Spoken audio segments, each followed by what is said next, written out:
Mais uma vez, Talk Up no ar aqui, diretamente do Hotel Ibis, no 9 de julho.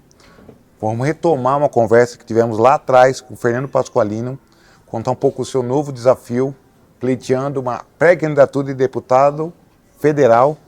Quero que você conte um pouco para a gente, Fernando, quais foram os desafios à frente do desenvolvimento da cidade de Várzea Paulista.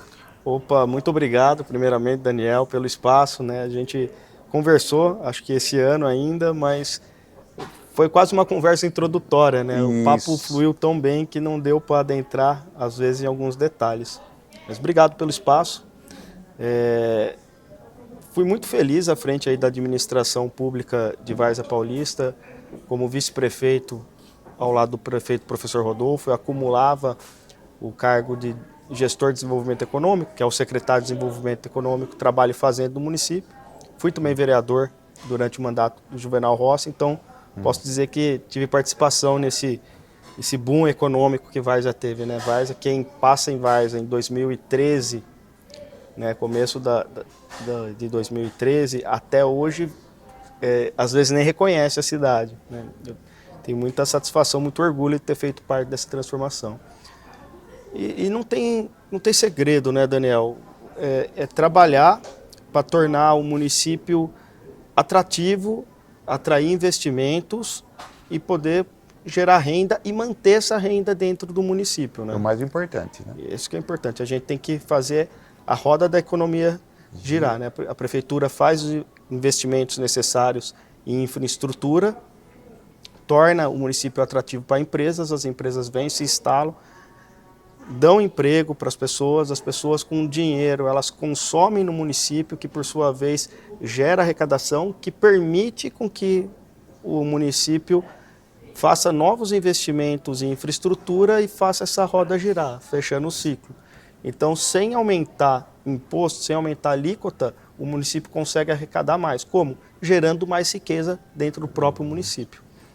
E a parte da Secretaria de Desenvolvimento Econômico é uma questão que é um pouco emblemática, porque mexe com tributo, com imposto, e normalmente o cidadão procura a secretaria quando ele está com algum problema. Nós temos o foco em resolver o mais rápido possível esses problemas para que o município possa arrecadar e o cidadão possa produzir, o empresário especialmente possa produzir, mas nós viemos com um olhar diferente, especialmente na questão de capacitação de pessoas. Porque a maior demanda, o maior desafio de todo empresário hoje é a contratação, é a mão de obra. Mas não é qualquer mão de obra, é a mão de obra específica. E identificando isso, a gente bateu muito forte na capacitação, especialmente junto ao SEBRAE, para capacitar os empresários, e ao SENAI, para capacitar a mão de obra. Né? Trouxemos até a carreta do SENAI, em Várzea Paulista, que foi uma coisa inédita. Ampliamos e aumentamos muito, modernizamos também a nossa Universidade Virtual do Estado de São Paulo, a Univesp. Hoje Várzea Paulista oferece 10 cursos universitários gratuitos com professores da USP na cidade. Então tem uma geração em Várzea Paulista que hoje está podendo estudar, fazer faculdade com a mesma qualidade de quem está estudando na USP na cidade, sem se locomover. Então, na verdade, você fala de capacitação, você fala de um curso técnico, pelo que eu entendi. Mas isso tem uma formação, uma educação de base também, né, Fernando? Sim, são ambos, na verdade. Nós oferecemos cursos específicos, confeitaria, corte e costura. Esse ano aqui vai ter funilaria, vai ter cursos alvenaria, para todas as áreas, né?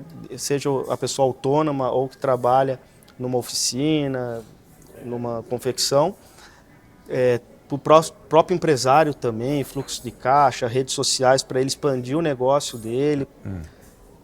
E também faculdade mesmo, universidade, um pouco mais voltada para tecnologia, inteligência artificial, tecnologia da informação, mas também licenciatura, letras, temos administração de empresa. Então, são cursos bem completos que nós temos hoje na cidade. Mas a educação como um todo, né, a parte que compete ao município, de creches, o ensino fundamental, vai muito bem. É. Muito bem. Isso é bom. Inclusive, seria até bacana se toda a educação ficasse a cargo do município, obviamente com os devidos recursos que o governo estadual tem, o governo federal tem, alocados no município, né? Mas nós temos um problema muito sério na educação. Eu visitei todas as escolas do município quando a gente estava divulgando o vestibular da Univesp, para convidar os alunos de Várzea Paulista a participar da Univesp. Porque muitos nem sabiam que tinha faculdade disponível para eles em Várzea Paulista. Então, visitamos todas as escolas. E o que a gente percebeu, salas de aulas vazias, estou falando do ensino médio, especialmente o noturno. Salas de aulas vazias, né? Grande evasão do aluno. Às vezes, falta de professores, os alunos eles estão na escola, mas não tem professor para dar aula para todas as salas. E os alunos muito cansados, né, Daniel? Por quê? Eu entendo que esse modelo de escola integral para o jovem de 14, 15 anos, o ensino médio, eu estou me referindo especificamente, ele tem que ser facultativo. O aluno tem que poder escolher, porque eu não sou a favor do trabalho infantil, mas nós temos que ter noção da realidade. Tem gente que se não trabalhar não come. O jovem, ele faz parte integrante da renda familiar. A partir de 14, 15, 16 anos, tem irmãos, tem pai, tem mãe, por motivos diversos, que às vezes não consegue suprir a necessidade total da casa dele, da família dele. Então ele tem que ajudar. Aí o governo vai e proíbe ele de trabalhar. Ele não vai passar fome, ele vai trabalhar na informalidade. Você empurra o jovem para trabalhar na informalidade. Ele tem que trabalhar, ele não tem escolha. Então o que você tem que fazer é regulamentar para que o trabalho que ele execute seja engrandecedor, para que também contribua na formação dele. Você obriga o jovem a ficar, por vezes, das 2 da tarde até as 10 da noite na escola, se de fato os indicadores da capacidade acadêmica tivessem crescidos, e não temos indicadores que indicam que aumentou, que melhorou a educação no ensino médio no Brasil com essa mudança, com essa obrigatoriedade do aluno dele ter que fazer essa carga horária de 8 horas na escola. Não melhorou, mas aumentou a evasão. A evasão hoje é de 42% do ensino médio, das pessoas grande, hein? Quase. que terminam a 9ª série e não concluem o ensino médio, 42%. E por quê? Porque o jovem tem que trabalhar. Ah, mas o jovem não pode trabalhar no Brasil. Ele vai trabalhar na informalidade. Não vai ter esses dados, né? Não vai ter os dados, né? Vai ser difícil até de mensurar. Então, o que a gente tem que fazer? A gente tem que dar opção. Não é que tem que proibir, acabar com esse sistema. Quem quer estudar período integral tem que poder. Não, o aluno ele tem uma condição e ele quer se dedicar aos estudos nessa fase da vida dele, ele tem que poder estudar. Olha, eu quero. Inclusive, isso daí reduziria o número de salas de aula, colocariam alunos com todos os mesmos interesses, você conseguiria concentrar os professores nessas salas de pessoas que têm o privilégio de poder só estudar, elas estudariam e você formaria grupos homogêneos, pessoas que têm o mesmo objetivo. Queremos estudar integralmente porque nós podemos e queremos fazer isso para o nosso futuro. E você tem que dar opção para o jovem que ele não tem esse privilégio de poder só estudar. Ele precisa trabalhar de alguma forma. Então ele faria o ensino médio como era antigamente, período de 5 horas, né? Tipo, ele entra 1 da tarde, sai às 6 da tarde, entre as 2 sai às 6h30, 7 horas, para ele poder, ou estuda de manhã, ou estuda à noite, para ele poder também ter um trabalho que forme o remunerado. caráter dele também, e direcione ele para uma profissão, né? Porque o trabalho também, é óbvio que a gente não quer colocar o jovem de uma maneira que ele seja explorado e que ele não aprenda nada, e que ele não tenha um ambiente bom, saudável de aprendizado no trabalho dele. Então você tem que regulamentar. Primeiro, dar a opção dele poder estudar e trabalhar, não só estudar. Segundo, as ocupações que ele pode ter e benefícios para as empresas que cumprirem essas obrigações. Então, olha, ele vai estudar, mas ele também vai trabalhar, ele vai ter o salarinho dele para comprar as coisas dele, para ajudar na renda da família dele, em funções pré-determinadas. Inclusive, um projeto mais aprofundado, com empresas que poderiam explorar o trabalho também, o espaço da escola. De que forma? Hoje, muitas empresas de tecnologia, elas não precisam de um grande espaço. Se ela tiver uma sala de aula que esteja vazia, um espaço na escola, ou que a própria empresa se comprometa a construir, ela vai ganhar uma concessão, né? Vai haver um chamamento, a empresa ganha uma concessão e ela mesma emprega os alunos dentro da escola. O aluno, ele estuda, por exemplo, de manhã e à tarde ele tem um período que ele pode produzir com tecnologia, uma sala que uma empresa tenha, ele trabalhando virtualmente, remotamente, ele pode produzir inclusive dentro da escola, ou até oficinas dentro da escola. Entendi. E se você está rodando a região metropolitana de Jundiaí, de Várzea Paulista, né? Esse dado é geral? É geral. É geral. Isso inclusive não parte só de pesquisas pela internet, dados oficiais. É também uma demanda latente e que os pais fazem para a gente. Enquanto a gente está andando, fazendo essas conversas, eu tive essa semana na casa de uma amiga nossa, né, uma amiga de uma amiga, que ela falou, olha meu filho aqui, 15 anos, 1,95 m, tá doido para trabalhar. Todas as empresas aqui, os comércios do bairro, convidaram ele para trabalhar. Não consegue, Pasqualino. Por quê? Porque ele tem que estar na escola 8 horas por dia. Ele não consegue trabalhar, ele quer trabalhar. E aí o próprio menino falou assim, eu fico na escola às vezes sem fazer nada. Porque falta o professor também. Falta né? professor. E aí fica... A internet hoje, você sabe, ela é uma coisa muito boa, veio para agregar para a humanidade.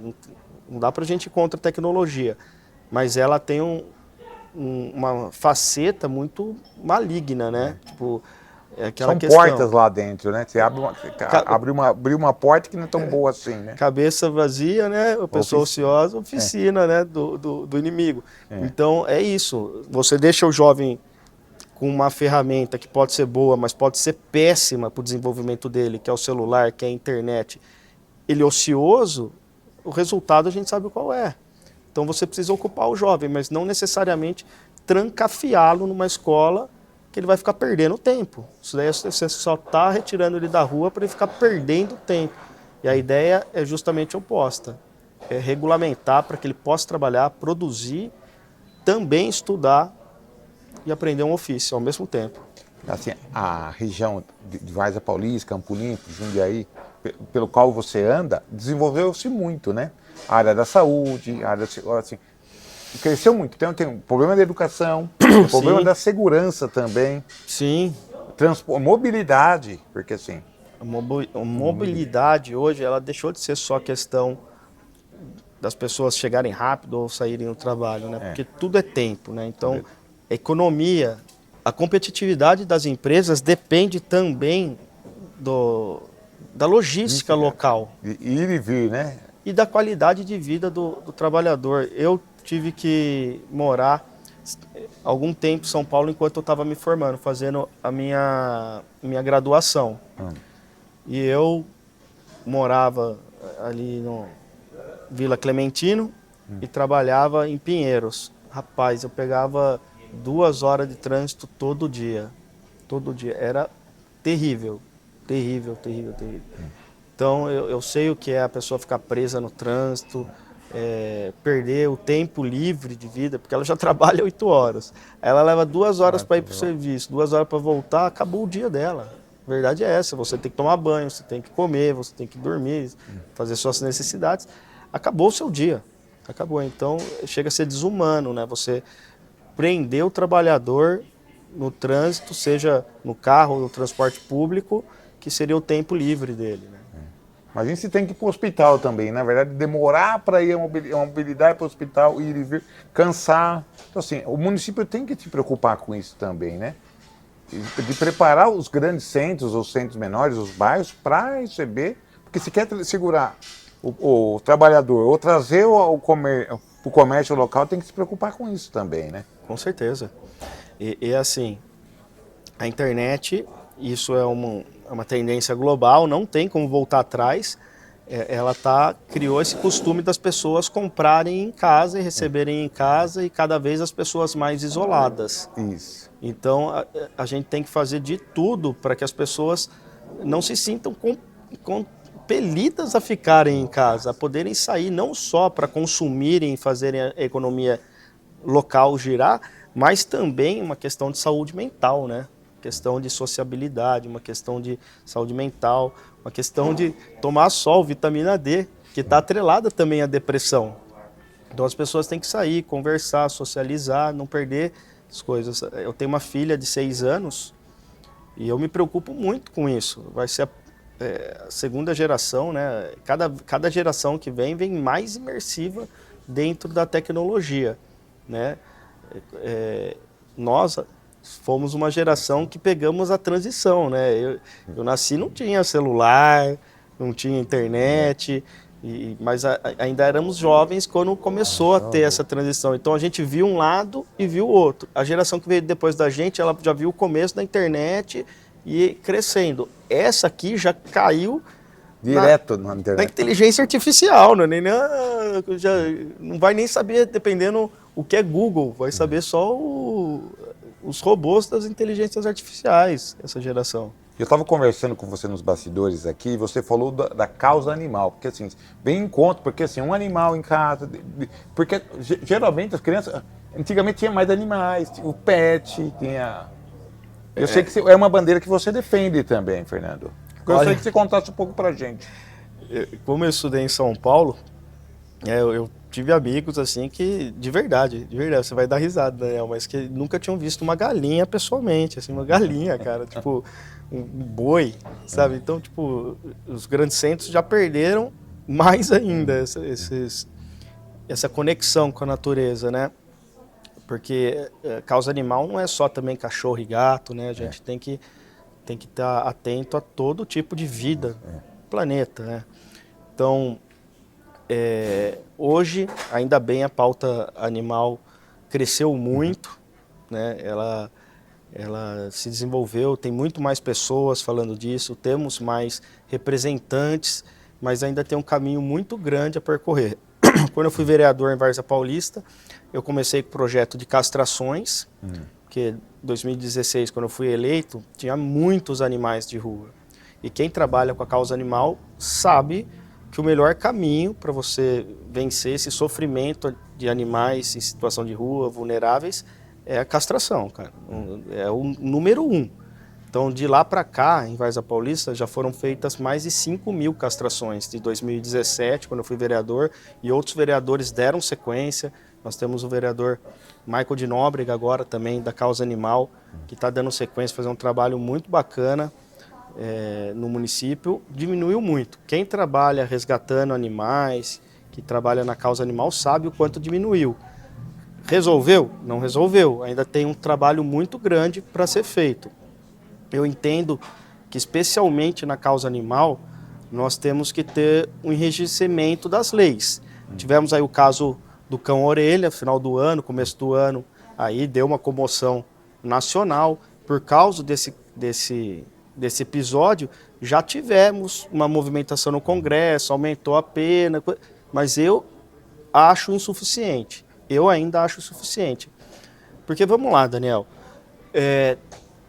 estava vindo para cá, eu recebi uma notícia, um vídeo, que um jovem simplesmente colocou um gato dentro de um liquidificador para uma audiência de mais de 1.000 pessoas, a maioria jovens, adolescentes, na plataforma Discord, e triturou o gato ao vivo. Cara, é assim, para mim, não tem que ter meia conversa. Primeiro que tem que ter crime, tem que ser considerado crime hediondo. Crime hediondo. Porque o que é um crime hediondo contra o ser humano? São crimes violentos que resultam em morte, em mutilação, estupro. Então, isso são crimes hediondos. Se violência contra o humano é considerada hedionda, por que contra o animal não é? Porque assassinar um animal por motivo torpe, premeditado, não tem que ser hediondo. Porque mutilar, assim, ainda transformar num espetáculo a morte do animal tem que ser um crime hediondo e tem que ser tratado como tal, tem que ter a pena equivalente. Porque a questão não é só o animal.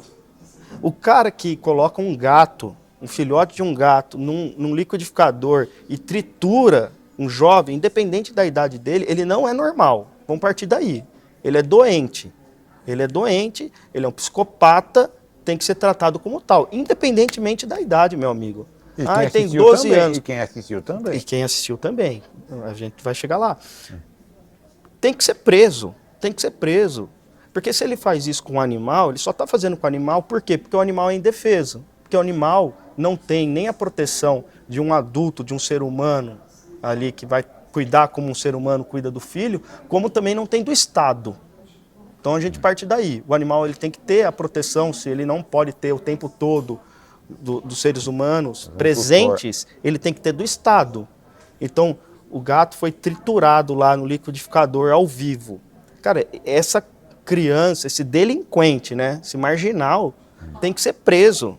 Tem que ser preso, independentemente da idade que ele tem.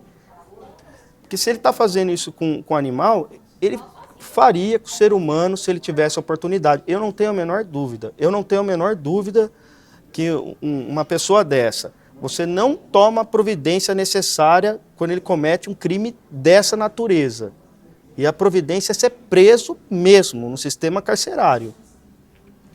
Você não tira ele da sociedade. É questão de tempo para ele cruzar um ser humano que vai estar numa situação de vulnerabilidade, pode ser um morador de rua, pode ser uma criança, normalmente são crianças, porque são mais vulneráveis, ele vai atrair a criança e vai fazer o que a mente pervertida, maligna dele permitir. Eu tenho uma filha, é questão de dias para ele fazer isso com um filho de alguém, com uma filha de alguém, com um idoso, são pessoas que têm problemas mentais, psiquiátricos e têm que ser afastadas da sociedade, independentemente da idade. E olha que absurdo, por exemplo, teve uma baita comoção do cão orelha. Eu não vi até o fim por quê, mas o fato é que foram inocentados lá as pessoas. Né? Vai recorrer lá do Ministério Público de Santa Catarina, mas para mim é uma vergonha, cara. Para mim é uma vergonha. Tinha testemunha, teve coerção de testemunha, teve o veterinário dando laudo que o cachorro tinha tomado a pancada na cabeça e muda-se toda a versão. Sabe, falta transparência e seriedade no caso. E por quê? Porque é animal. Porque é animal. Então, crime violento, mutilação, estupro, assassinato por motivo torpe, tem que ser tratado como se fosse de ser humano.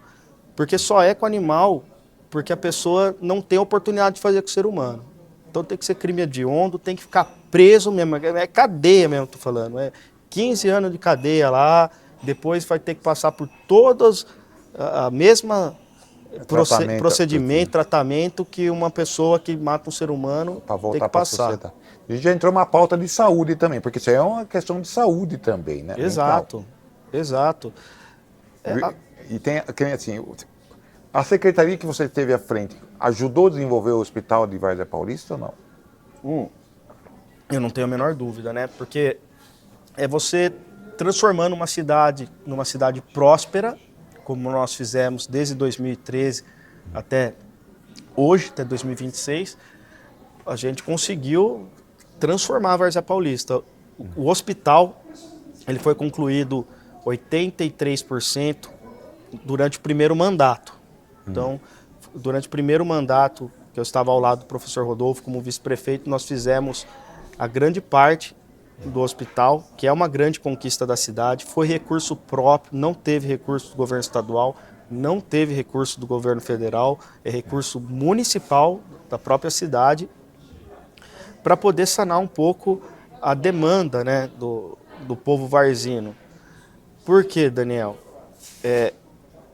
Quantas vezes, como vice-prefeito, eu estava lá nas minhas atribuições, ou até em casa, porque quando você é um agente político, né, um servidor público, você está à disposição da cidade e do prefeito 24 horas por dia. A pessoa ela vai te ligar sábado, 2 horas da manhã, e ela está com uma emergência, e é legítimo que ela te ligue, porque você tem os meios de tentar ajudar. Às vezes você não consegue resolver, mas... Então, Fernando, meu pai, minha mãe, teve um AVC, um infarto, está precisando de uma transferência, de um leito de UTI. E é muito triste, porque isso daí depende do sistema CROSS, que fica em Campinas, que é ele que determina para onde vai a pessoa, o encaminhamento. E às vezes você acompanha o sofrimento da família, mas o prefeito fica de mãos atadas nessa hora. Ele não tem como intervir num sistema externo da prefeitura, e ele nem poderia intervir porque tem uma sequência, né? Uma hierarquia, né? Uma hierarquia, né? Tem os casos, né? Ele não é especialista, né? O político, por natureza, ele é um generalista, ele tem que saber um pouco de tudo, ele tem que saber do asfalto, ele tem que saber do lixo, ele tem que saber do aquecimento global, ele tem que saber da saúde, mas ele não é especialista. Então, tipo, ele tem que seguir a orientação do especialista. E assim, hoje, Várzea tem um hospital, vai começar a funcionar, nós vamos ter leitos de UTI, neonatal, leitos de UTI neonatal, maternidade, centro de diagnóstico, centro cirúrgico para pequenas cirurgias de média e baixa complexidade. Então, vai ser assim um marco mesmo para a saúde do nosso município. E o principal, qual que é o melhor hospital do mundo?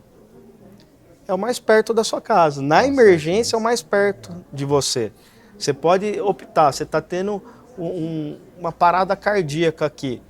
Cara, o melhor hospital do Brasil é o Sírio-Libanês, é o Albert Einstein. Eu prefiro ir aqui para São Vicente. Eu prefiro ir aqui. Eu não quero ser transferido para lá antes. Correr o risco de ele não chegar, né? O melhor hospital do mundo é o mais perto de casa, da gente no momento da emergência. Então é para isso que eu e o professor Rodolfo tiramos o papel. Muita gente duvidou, muita gente questionou. A gente foi tão atacado na campanha de 2020, isso é mentira, vocês não vão conseguir, Várzea não tem condições, que nós tivemos que ir no cartório registrar por escrito o compromisso de construirmos esse hospital. De tanto que duvidavam.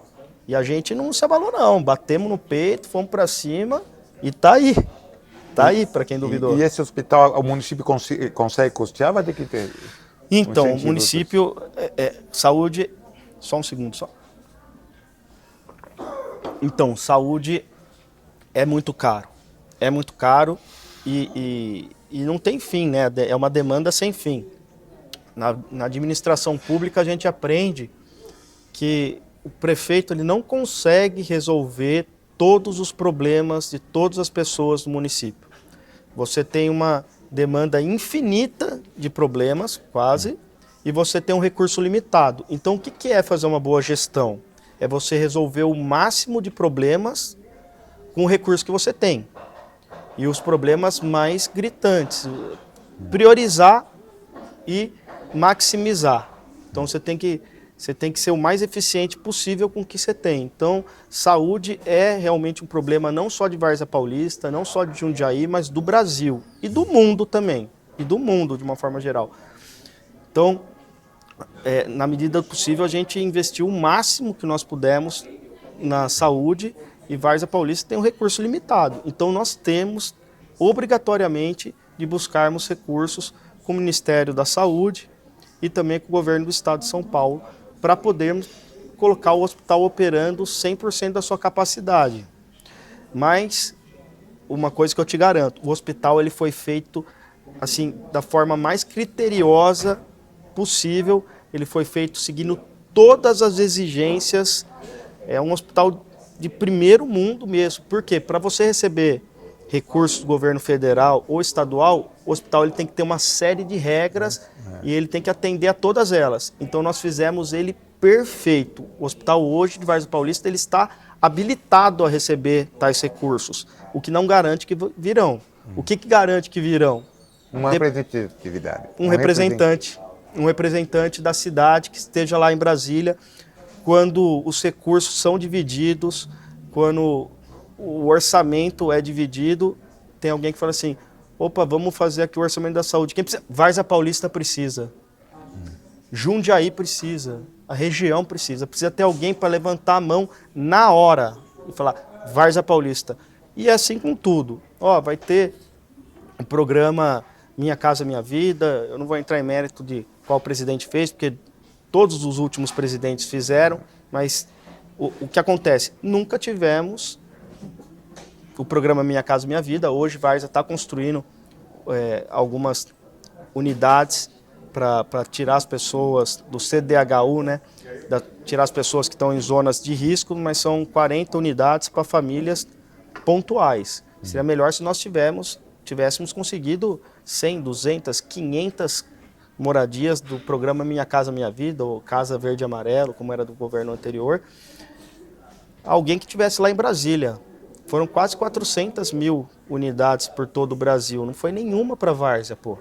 Sabe? A gente precisa de alguém, um deputado mesmo, em Brasília, que fale assim, opa, Várzea precisa. Várzea quer. Programas de asfalto em ruas de terra, equipamentos. O governo federal tem muita coisa legal, o governo federal e estadual também, bacana para os municípios. Às vezes passa porque não tem ninguém lá da cidade para pedir. Tá, você está falando de habitação.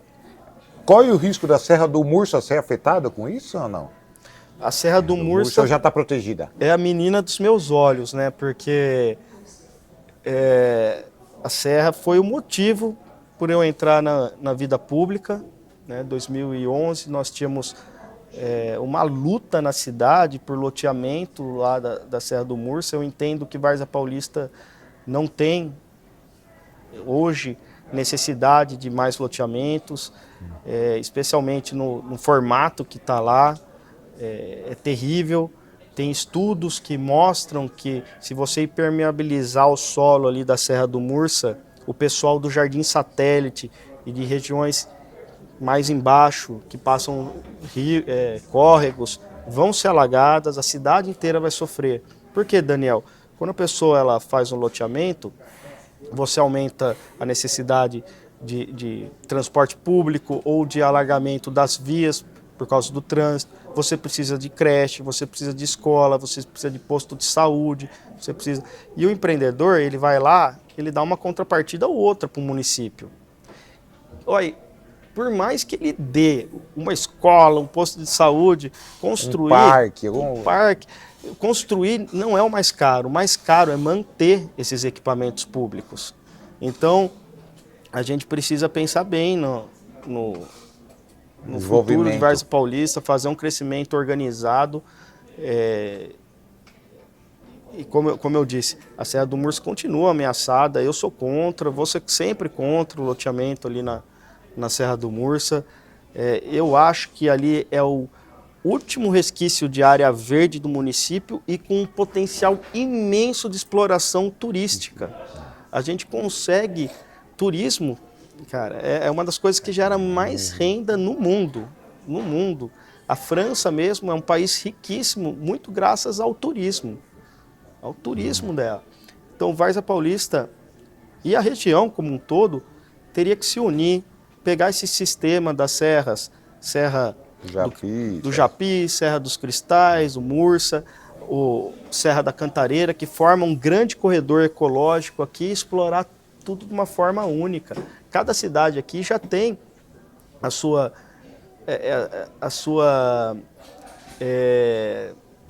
natureza turística, vamos dizer, né? A sua predisposição turística, né? Jundiaí é a cidade da uva, do vinho, né? Várzea Paulista é a cidade das orquídeas, tem espaço para todos. Dá para fazer um turismo rural lá, tem turismo ecológico, rural, um circuito aqui do cinturão verde que É um circuito, a pessoa vem para Jundiaí, já passa em Várzea Paulista, porque é tão próximo das cidades, que a pessoa às vezes nem vai perceber que saiu de um município e entrou em outro. E um ajuda o outro, na verdade, porque às vezes a pessoa vem até Jundiaí e às vezes fica pouca coisa para ela ver só em Jundiaí.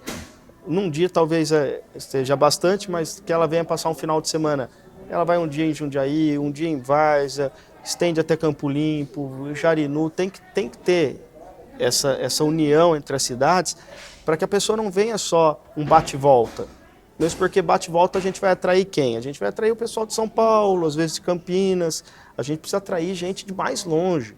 Pessoas que estejam dispostas a pegar um veículo e viajar 300, 400 quilômetros para vir aqui ficar sexta, sábado, domingo, em várias cidades. Pô, em Várzea tem a Serra do Mursa lá, vamos subir a serra, tem um pôr do sol bacana, depois tem um orquidário lá para a gente visitar, tem a maior fábrica de panetone da região aqui, a maior planta de panetone do Brasil fica em Várzea Paulista, sabe? Tipo, pegar o que cada cidade tem de melhor, juntar, fazer um trabalho em conjunto entre as cidades para poder explorar junto. E é um ganha-ganha, todo mundo ganha.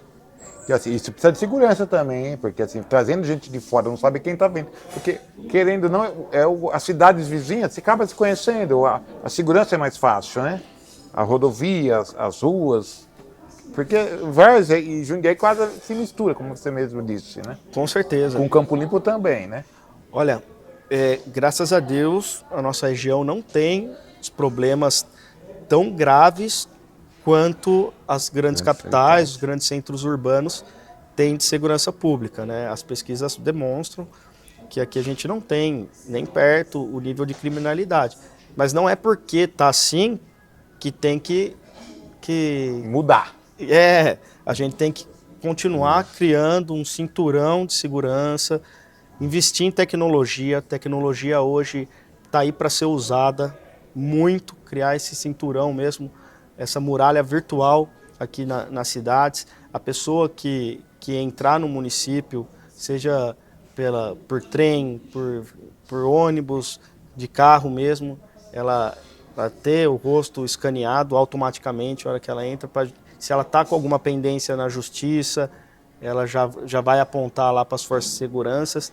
Tem que ter o patrulhamento ostensivo e principalmente, investir nas polícias, tanto nas guardas municipais, quanto nas polícias militares, quanto na polícia civil.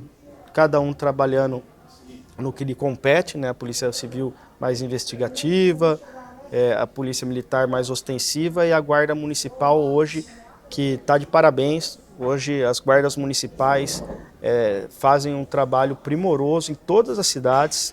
Hoje, por conta do recurso do município, assim como em escolas, às vezes as escolas municipais elas conseguem ser mais organizadas do que as escolas estaduais. Mesmo o governo do estado sendo mais rico, as prefeituras conseguem usar melhor, de maneira mais eficiente, os recursos. Eu entendo que as guardas municipais estão passando pelo mesmo processo.